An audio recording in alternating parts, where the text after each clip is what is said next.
Yes, bedroom domes? I can make them any size. Oh, come on. Let's go, guys. Let's go find Yeah. some farmland somewhere and build some domes, dog. How much is a dome cost? The shell is about $115 a square foot. So, like right now, the going price in the US is about 250 for new construction. So we're about half that for the structure, all the foundation work, all the plumbing and electrical, and then usually the customer, I have different cabinet makers and different custom furniture people that will do all the furnishings and fur the place out. Now, are these the So, same as the geodesic domes I see out in the desert? Am I describing the same thing there, or are these? No, no. If you go to my website, topherhq.com, you can see them. I do masonry domes. The geodesic domes, they have some joint failure problems. I'm not a big fan of them. Yeah, I should I mean, say this. I see them around. They don't look as terribly permanent, I would say, if that makes sense. They're not, especially when they're made out of wood, because a lot of times wood will swell. It will contract and swell. Yeah, so like these are some of the like Oh wow, that's the inside of one of my domes. beautiful. Yeah, yeah. So I do all my domes out of ferro cement, and now that I'm up north, I'll do ferro cement and aircrete. And so aircrete it's a concrete insulator. I call it coral, man-made coral. And so all these structures are bespoke. I usually use, if I do use lumber, I use full tree rounds. Yeah, that's my jam right there. Beautiful. Wow. so let me ask you Yeah, something. How do you just set up shop somewhere? How do you do all the piping to the system? I just like, it's all planning. I mean, I'm a project manager now. So, I hear from my customer, I talk to the customer what they want. And because I do all the custom design, I'll be like, okay, you want toilets and showers and bathtubs and rocket mass heaters. I just find out whatever the customer wants, and then I custom design their structure around that. It's just like if you're working with any architect to design your home, except these are very non-conventional. Like all my structures are, double and triple curved. So it's a little bit different of a thing. But the reason why I do this, just so people understand, it's not just because they're resilient to wind. I also put biochar in my concrete so it makes them fire resistant. Because I think last time I was on, we were talking about Lahaina. And one of the big things that I'm seeing is the insurance scam that my parents just went through in Florida. I think a lot of people are going to go through in North Carolina, in Johnny, in your neck of the woods, and like the people I know in Black Mountain in Nashville and stuff like that. Like those places, all these insurance companies have these act of God clauses about the weather. And they also have in the fine print, like if you haven't had your property surveyed in X amount of years, or you haven't had this type of permitting done, they'll run through the fine tooth stuff when they're there to pay out a claim and not pay out a claim. It's So unbelievable. I'm doing the anti-fragile thing. I'm saying F all of that. I'm building something that I know is indestructible. Well, I won't say it's indestructible, but like if a tornado rips through, don't worry about it. Your structure can handle it. A hurricane rips through, no worries. If you have a Is it crazy, just how it's built? Is it just because of how it's built, like geometry, or like why won't it take it out? yeah, because like the curves of it, XG, the wind goes around it. A big problem with conventional homes, the way they are built, is that the roofs act like a wing. There's something called Bernoulli's principle. Like when wind races over something of a large surface area above, but it's a low surface area below, you get lift. And so in No, you're Florida, right. you It's can, like It's how planes fly. uh, yeah, oh, yeah, yeah. So, my dad was a builder in Florida, and so the first time I saw a dome structure on 60 Minutes, like they did this beautiful little segment on this old man who couldn't get insurance in North Carolina. It's like literally, it's like what's old is new and what's new is old. He couldn't get insurance because he lived on a barrier island in North Carolina, and he said, "F it, I'm just going to build a dome." And he did. He built this beautiful dome, and it survived the next storm that came in. And my dad, I remember looking at my dad, I was 12 years old, and he's like, that's the way you do it. And so I was like, from then I always I had this love of domes. And then, Can you sit in the dome while the hurricane passes through? oh yeah, yeah. Oh my God, cows are flying around and you're just like in the dome? Well, here's another thing, and this is something that, Jim brings up a lot, and he's so right about that. Most of the hurricane stuff is hype. Like I've literally been in a conventional house with a category 4 hurricane going over us. And yeah, it's a little bit unnerving because the whole house is shaking for a few hours. But it's not as horrific as they make things out to happen, like the way the news makes things out to be. No, I mean Like that the guy on the event, boat, if you believe he exists anyway, I mean, come on, that's.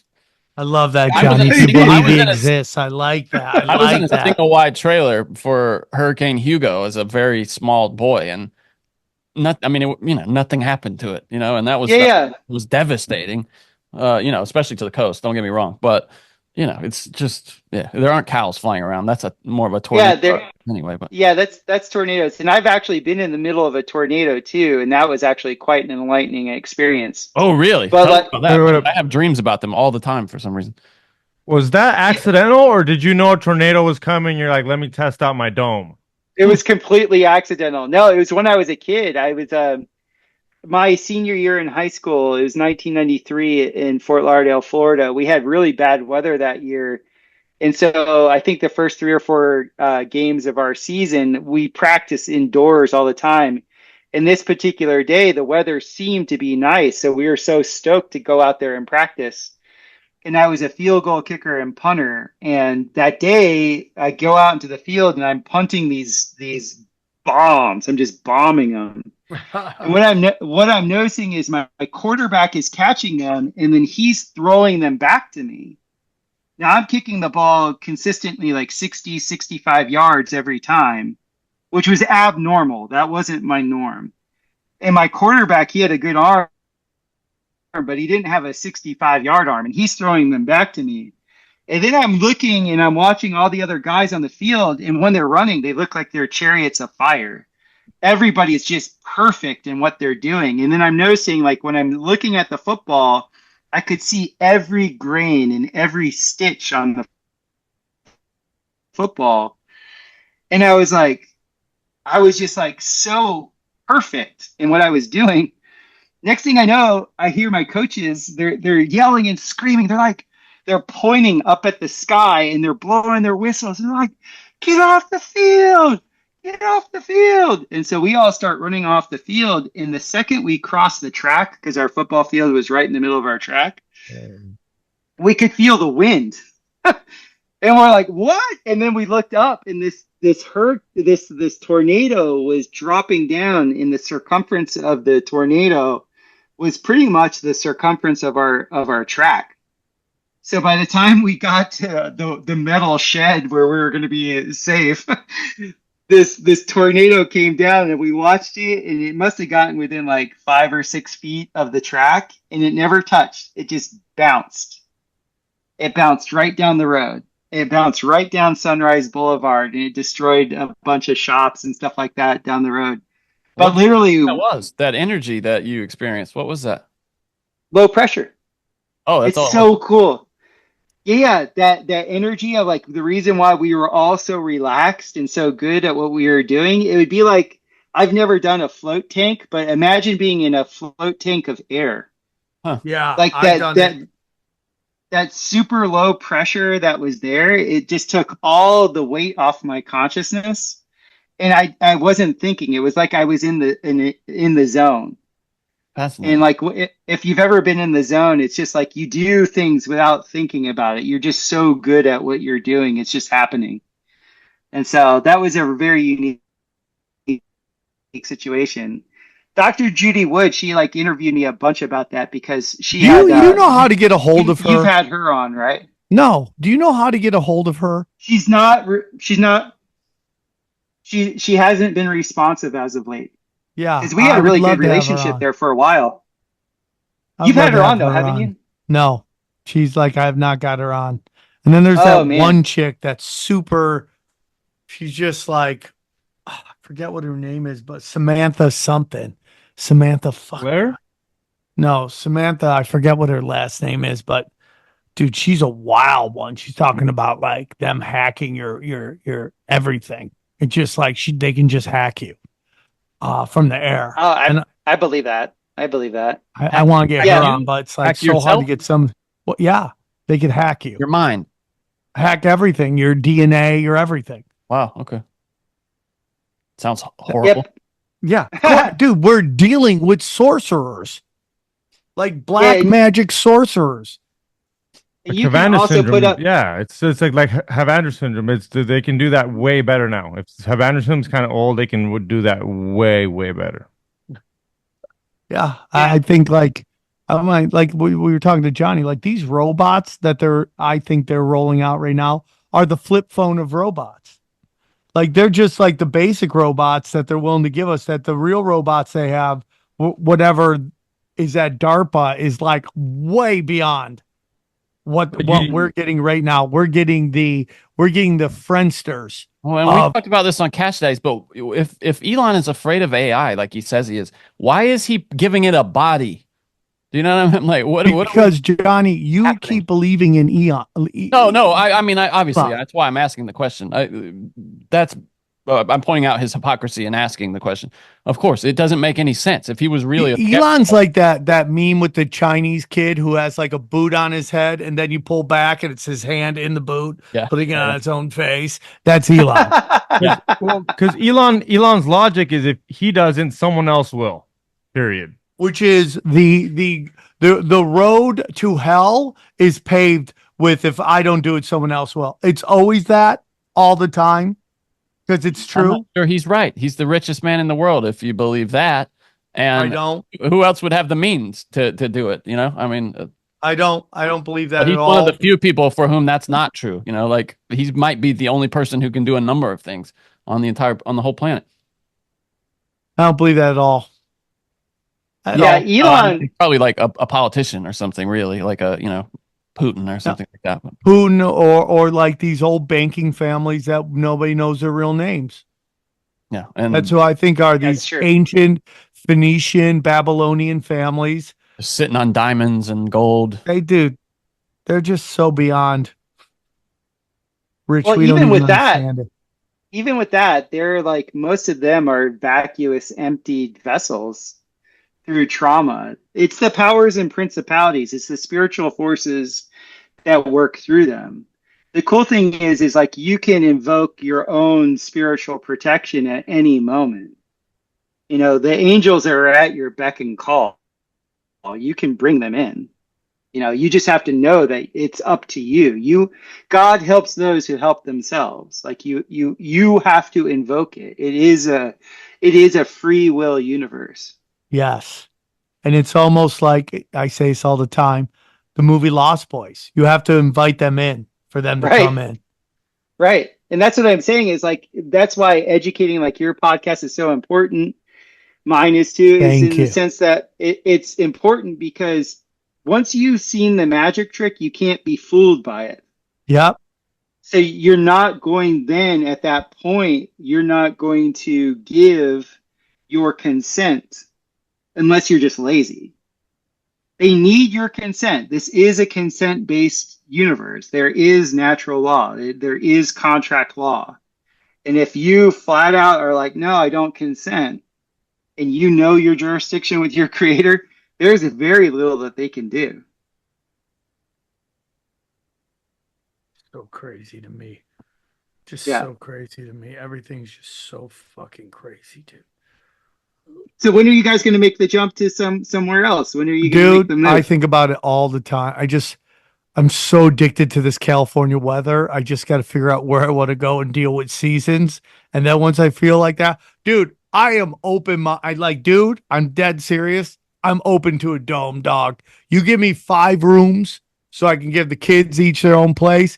I am definitely. open to a dome, bro. Build it from nowhere. It's either old school building or a dome, dog. I'm not going these new these new buildings. I just got to find land, a dome, a well, and bang, bang, pow. We're in it to win it, dude. What do you think Yeah, about I building mean, underground? What do you think about What? building underground? underground's a little bit tricky because you have to deal with water intrusion. So Yeah, I've built domes. it's sort of like a end of the world protection. What do you think about that? Well, it's pretty obvious that our forebears did it. Like there's so many traditions out there that went underground and we're like, oh, this is the only way that they survived whatever their apocalypse was. So there is historical precedent for going underground is like the only way you're going to survive. Yeah. Um, I've built structures for people that then buried them. So they were above grade structures, but because they're on the hillside, then they would push earth over them. And I actually have a contract in Oh. Georgia to do that also. Is that stable Um, oh yeah, domes are the best. for that? You guys have had what's his name? Ben on of the Archivist on YouTube. Yes. He Yeah. he did Yeah, when yeah, Ben's awesome. He did he and I are good friends. He did the thing about St. Louis, Missouri. Like I'm in southern Missouri now. I'm like closer to Arkansas. St. Louis is kind of north up by Illinois. Um, they found when they were building the St. Louis Bridge, the one that bridges the Mississippi River, they found they were drilling down and they were like 100 feet already down in the ground, like drilling for the footers of this bridge. And they fell into this cavern that by the time they got into it and lit it up, it was a dome. And they figured out that that dome was connected to the mounds. All these mounds that you see all over the Midwest were ancient domes that were buried. No, and then he talks about how they kept, I don't know if it was that situation, but one place where they drilled, they found that stuff. They kept drilling. They found another civilization. Exactly. Way into that. They went all the way down to where they found some Chinese shit. Dude, it's turtles all the way down, man. It's turtles all the way down, dude. It's turtles all the way down, bro. That's what we're talking about. It really is, man. It's like we're literally, like when I say this, we are literally on the shoulders of giants. We are literally standing on the shoulders of giants. I agree with that so much, and it just changes my fucking timeline of everything. It changes how I view everything, and that this place is a lot more interesting than people want to know or want to believe in. Definitely. It's definitely, I mean, I'm a builder, right? So everything to me is I give a ratio to my clients. I say, you can have whatever you want. It's just going to cost you. What's your budget? So when I hear these people talk about like, oh yeah, it's no big deal to build like a 16-foot tall door and have my windows at 30 feet tall. I'm like, are you a moron? How are you going to build a door that's taller than if you were on your tippy toes, you're reaching up to just turn the handle? That makes no sense.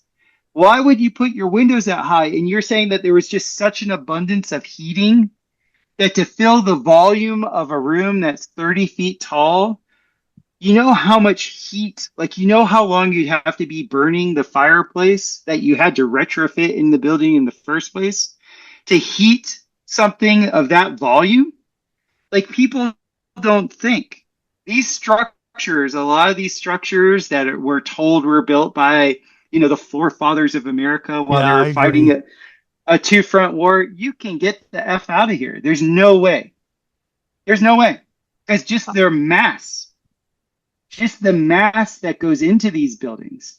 I literally, as a project manager in construction, my number one concern is moving heavy stuff from point A to point B.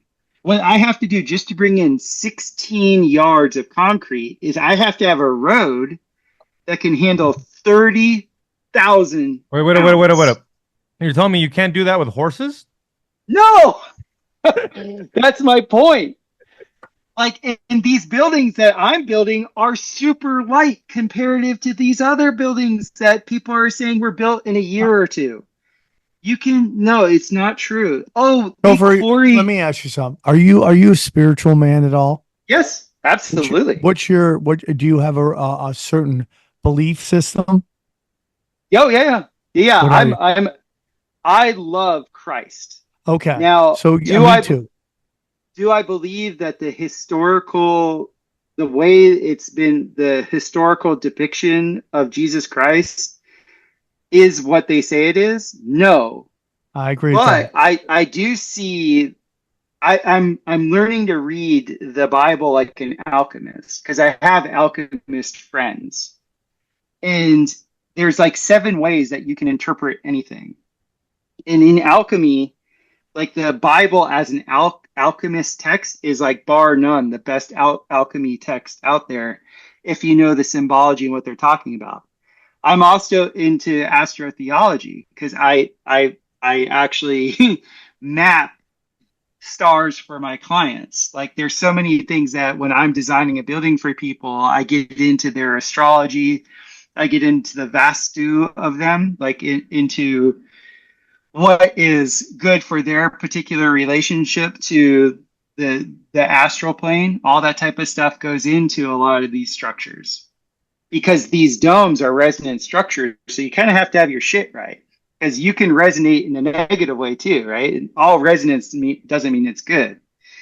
So there's a lot of forethought that goes into this. So my faith is built on Christ is the truth, and the truth will set you free. You will be resurrected with the truth. But it's not necessarily like he died for my sins. Like I don't believe anybody else does anything for me. Like I'm not saying that God doesn't have supernatural intervention in my life. Obviously, there's so many things that I'm unaware of that he's providing, you know. And I do believe that there is one creator, and this one creator really does love you and gives you the keys to the kingdom all the time. But there is a force right now that we experience that is anti-human. And that anti-human force, I agree. this anti-human force is the deceiver. It is the accuser. It is this energy that some people call the devil or Shaitan or Satan or whatever. This energy, this aromatic force, like if you're into like Walter Russell and some of these more esoteric thinkers, this force is the anti-human force that's around. And when I say the people at the top of the pecking order that want to have agency over human, they hate human. I agree. It's not that they're just wanting more money. Money is so low on the totem pole. Like it's so low on the totem pole. They want to shame. They want to disrespect. They want a person to go to the lowest of the low. So it's exactly the way the devil was making the accusation about Job to God. Like literally, like you see, he doesn't deserve your life. You say that human is better than I am. I was your right hand man. I was your dude. I was like the top angel. You're saying he's lower than low. This anti-human force is that. Yes. I think it's It fallen is that angels. energy that I think it's fallen yeah, angels waging war yeah. on God's And the thing, greatest creation. absolutely. And the thing is I've dealt with like was saying earlier, I've been in many shamanic circles where like the people aren't necessarily Christians and some weird stuff starts to happen. And dude, without fail, the only thing, when I say the only, I've tried them all. The only thing that clears the space is the name of Jesus Christ. Like there's a there. Something has to be there. Like, and I've talked to Christians that say, "Oh, Jesus, the J didn't exist in his time." I've heard so many different things out there, and I'm like, why is it when there's a demonic possession or something like that, or there's something supernatural going on that is like really out of control? Why does dropping the name Jesus Christ just halt whatever evil is going on. What do you mean about the J? They're saying that that's not the right word. Is that what they're saying? Yeah, there was no J. Oh, Like, I mean, so you think that's relevant though? That's like to me, that's like those people who say the Sabbath day is on the wrong day. As long as you keep the Sabbath day, I think that's the big idea. When we get bogged down in detail, that I'm with you. I'm with you. Intention means everything. yeah, yeah, of course. Intention means everything. But I'm saying I come across people like just like you guys do. I come across people that want to nitpick details because they want to be the special boy.